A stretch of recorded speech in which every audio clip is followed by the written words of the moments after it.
I was at university. I was studying international business, and I was also in my spare time I was a DJ, and I was very kind of interested in what was going on in the world. In terms of, I didn't quite believe we were being told the truth by the media, so I was quite interested in not conspiracy theories, but just alternative views as what was going on. Particularly after September the 11th, I was very fascinated in what actually happened, and the government's and the media's response to that. So I suppose that kind of started me asking questions about the truth, what's going on and what is the truth.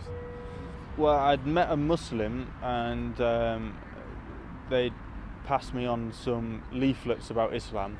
Reading them, it really left me with kind of no choice, really. It was, I couldn't deny it, that I believed it. And so one Saturday night, I basically had a conversation about death, and I always kind of had this feeling for some reason that I was going to die quite young.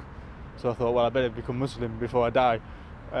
So I just took Shahada, and at that point I still didn't really know much about Islam, except that there was 5 pillars, and that I knew that I believed in one God, and that Muhammad was the messenger of God. So I believed that, so I took Shahada.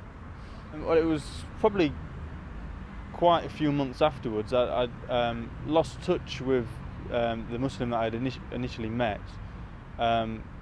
So at that point I didn't actually know any Muslims, and it was just kind of me on my own doing what I thought was Islam, and then I was just lucky to meet some Muslims just randomly at the job I was working at. They came to the shop, and I just started to hang out with them, and they became good friends for the next few years. They were also new Muslims as well. So I was amazed, because I didn't know that there was any other people embraced Islam. So it was just a real blessing, and so obviously spending time with them, I learned a lot more about Islam. I remember one day with my mum saying to me, "Oh, would you like a ham sandwich?"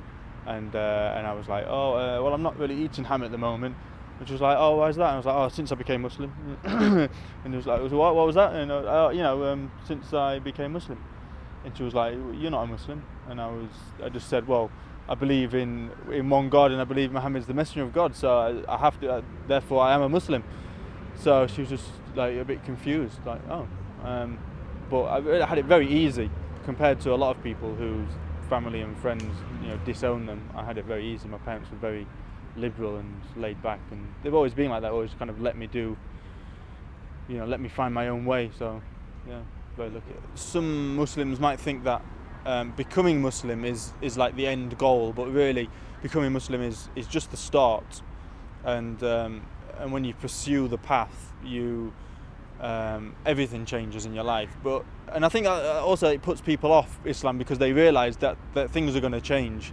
But really, you have nothing to be scared about, because Islam means submission to God. So, how could Allah could bring you into Islam and then make it difficult for you? It doesn't really make sense. So anyone who encounters Islam, they have to be true to themselves, and they will kind of feel inside, they'll acknowledge that they need to return to their Lord and submit to Him. And so it's anyone really who's thinking about Islam, then I would say follow your heart, be sincere, and as long as you do that, then you have nothing to worry about. It will guide you to Islam.